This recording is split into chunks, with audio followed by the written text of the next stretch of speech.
E essa é uma coisa que eu tinha na cabeça, né? Eh, no planeta Blue Star, de One Piece, nós temos o governo mundial, que é composto de 20 nações, exceto Alabasta, que decidiu vazar fora. Não quis completar a história, né? E nós temos o reino antigo, que aparentemente o símbolo dele é aquele círculo principal, envolto de outros círculos. No mundo real, nós temos o G20, né? E existe o G5, depois virou G7, que depois virou G8. E também tínhamos a União Soviética. Então já tinha pensado isso faz um tempo, e talvez o governo mundial de One Piece seja uma alusão, não necessariamente direta, né, com o G20, e os 5 círculos da bandeira do governo mundial sejam relacionados ao G5, e também que o Reino Unido, o Reino Antigo, os aliados seriam relativos à União Soviética, tá? Então, como vocês podem ver aqui, eu bati um papo com o DeepSeek, né? Primeira coisa que ele me trouxe foi uma conversa toda em japonês, a descrição do governo mundial, né, de One Piece, e foi usando o DeepSeek para poder desenvolver, ver se realmente as alusões históricas fariam sentido. É como vocês podem ver, vai descendo, vai descendo, vai descendo, vai descendo. Isso aqui foi toda uma discussão para eu entender se essa base histórica que eu imaginava fazia sentido, né? E aqui no final, né, pedi para ele resumir, aqui ele fez um roteiro, cena 1, uau, tela preta, onde anda do mar, surgem imagens rápidas, mas eu não sei fazer isso, então não adianta, eu só pego as coisas e leio. E depois eu falo assim pra ele, pô, talvez não devesse ter falado o roteiro, né? Só junte todas as falas em um texto. Aqui, ó, talvez eu não devesse falar roteiro, apenas junte as falas em um texto só. Isso aqui é uma sugestão de título que ele colocou. E agora vamos ler as falas do roteiro. Você já parou para pensar por que o governo mundial foi fundado por 20 reis? Por que a bandeira tem 5 círculos? Por que o reino antigo, que foi derrotado, aparece representado por um círculo central cercado por 8 outros? Eu imaginei, né? Eu não descobri. Eu imaginei uma conexão que pode ter gente que já percebeu, né? E envolvendo o G20, o G5 e a União Soviética. A teoria tem embasamento histórico sólido. Hoje vamos mergulhar na geopolítica real que pode ter inspirado Eiichiro Oda a criar o mundo de One Piece. O mistério dos 20 reis. Sabemos que o governo mundial foi criado por 20 reis que se aliaram para derrotar um grande reino antigo. Depois da vitória, 19 desses reis se mudaram para Marie-Joas e se tornaram dragões celestiais. Apenas uma família recusou esse privilégio, Nefertari de Alabasta. Agora vamos ao mundo real.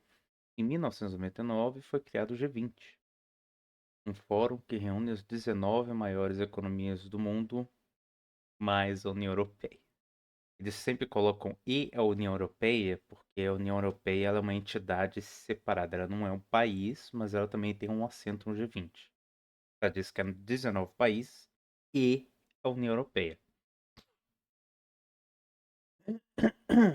Ou seja, 19 nações e mais uma entidade especial que não é exatamente um país.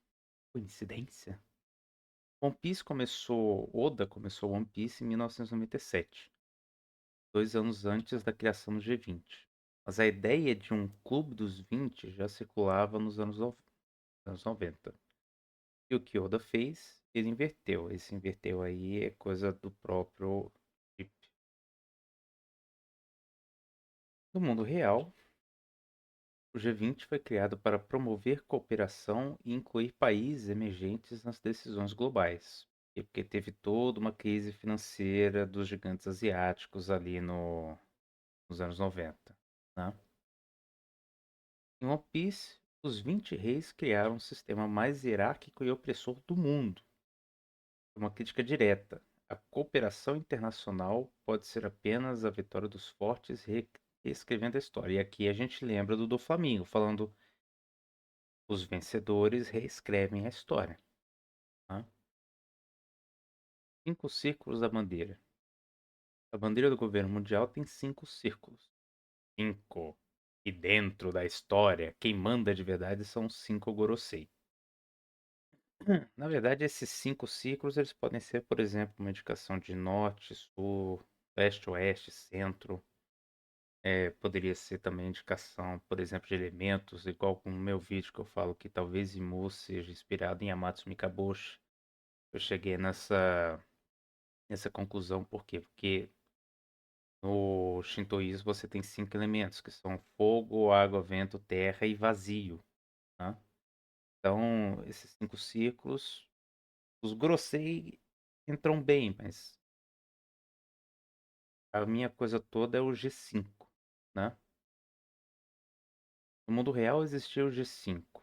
Não o G5 de hoje, como Brasil, China e Índia. No caso aqui, o Deep ele tá achando que o G5 atual é Brasil, China, Índia, África do Sul e a Rússia. Aí o Deep já, assim, achou que a gente estava falando dos BRICS. Tá? Só que o G5 original, da década de 1970, era formado pelas 5 maiores economias ocidentais. Estados Unidos, Japão, Alemanha Ocidental, França e Reino Unido. A Alemanha Ocidental era metade da Alemanha que era controlada pelos Estados Unidos depois da Segunda Guerra Mundial. Esse grupo era o núcleo duro do bloco capitalista. Eles venceram a Segunda Guerra Mundial, lideraram a Guerra Fria e eles ditavam as regras do comércio e da política globais. Oda pegou esse conceito e transformou nos Gorosei, supostamente. Tá? Conselho secreto que realmente governa o mundo, enquanto os outros 15 reinos fundadores são apenas figurantes. Assim como no G20, os 5 maiores têm poder desproporcional. O Reino Antigo e a URSS. Agora a parte mais forte da teoria. Você já reparou no símbolo que representa o Reino Antigo? Um grande círculo no meio, cercado por 8 círculos menores. Estrutura centralizada com satélites ao redor. Não é aleatório. A União Soviética, a URSS, era exatamente isso. Um centro, Moscou, o Partido Comunista, cercado por repúblicas e países satélites. A URSS tinha 15 repúblicas constituintes e, no auge de sua influência, controlava 8 países do Pacto de Varsóvia. Controlava não, né? Na verdade, era uma coisa de organizar, né? O comunismo ele busca organizar, igual o João Carvalho fala, para que todos trabalhem menos, seja produzido somente o necessário e tudo seja redistribuído. Né? Então você trabalha somente o necessário. Quem não tiver condição de trabalhar, por exemplo, pessoas de autismo nível 3, né, não vai trabalhar. Então as outras pessoas que trabalham vão ter que se esforçar um pouquinho mais, certo? Para poder pagar as condições das demais pessoas. O comunismo é isso, é que todo mundo tenha água, comida, moradia, e todo mundo vai trabalhar dentro das suas capacidades. Tá?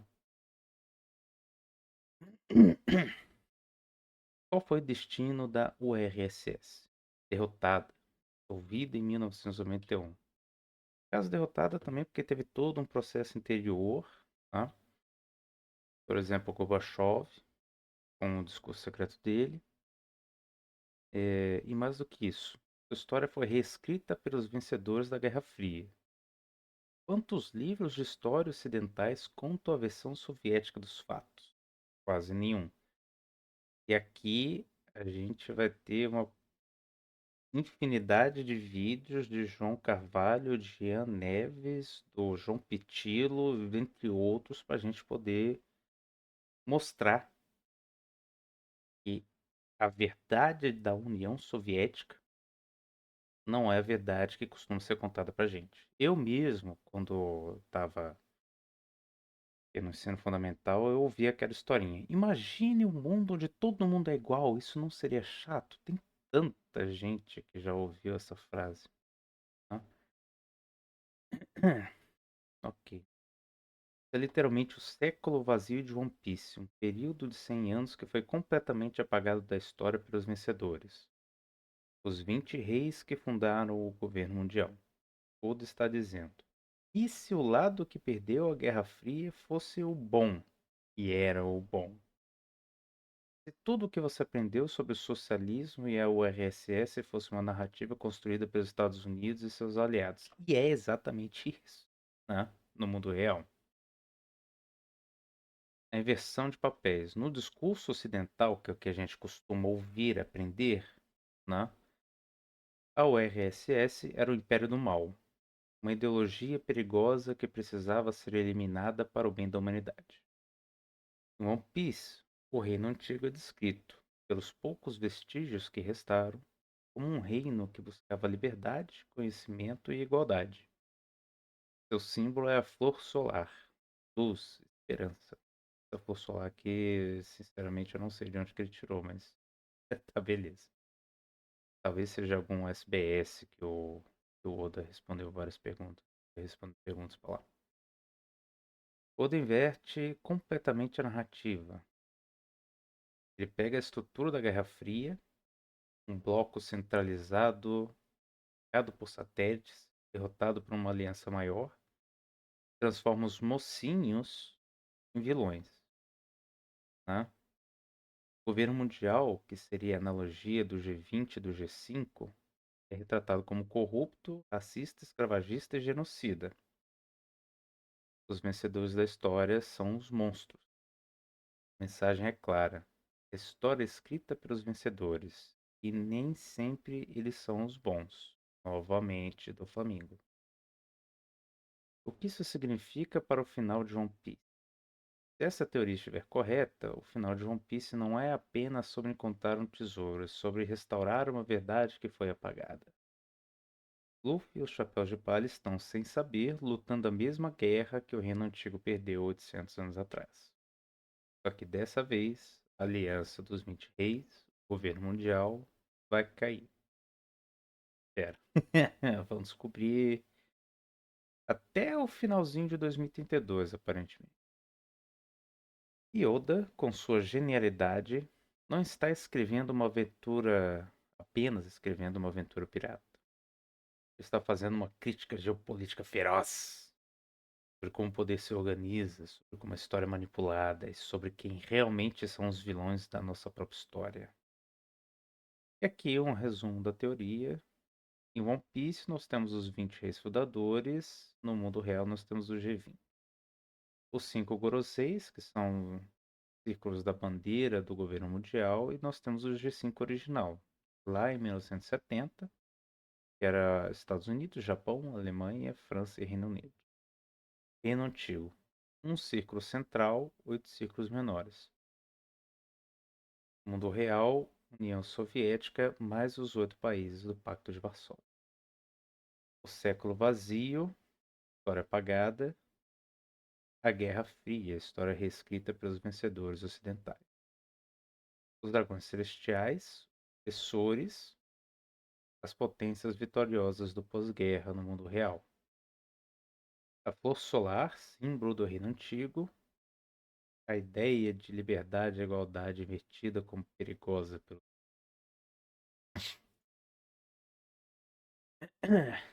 Conclusão. One Piece não é apenas uma história sobre piratas, uma alegoria da Guerra Fria, Do lado derrotado, o reino antigo, como a URSS, tinha uma mensagem de liberdade e igualdade que precisava ser apagada pelos vencedores. O G20 e o G5 serviram de inspiração estrutural para o governo mundial e os Gorosei. E o símbolo de um centro com 8 satélites é a marca do bloco soviético. Oda cresceu durante a Guerra Fria e começou One Piece logo após o fim da URSS. Ele viu o mundo ocidental comemorar a vitória e reescrever a história. Ele respondeu com uma obra-prima que pergunta: e se os vilões da nossa história fossem, na verdade, os heróis que foram? E lembre-se, a história é sempre escrita pelos vencedores. E aqui, ó. Pronto, agora você tem o texto completo da sua teoria. Valeu, Dick. Então, essa é a conexão que já faz algum tempo eu imaginava ela. Eu usei o DeepSeek para tentar ver se existe um embasamento histórico sólido, né? E aqui nós vemos o que muitos historiadores comunistas, sejam marxistas, sejam marxistas, sejam marxistas maoístas, sejam quais outros forem, falam, né? E que eu concordo com eles. E também existe uma foto do apartamento do Oda em que o Che Guevara está ao fundo. Ele tem uma foto do Che Guevara.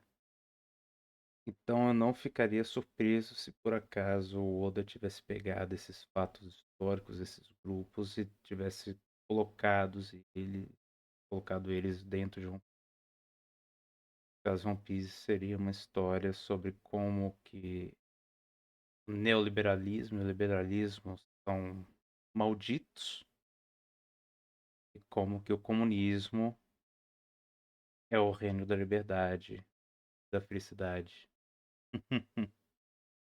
É isso aí.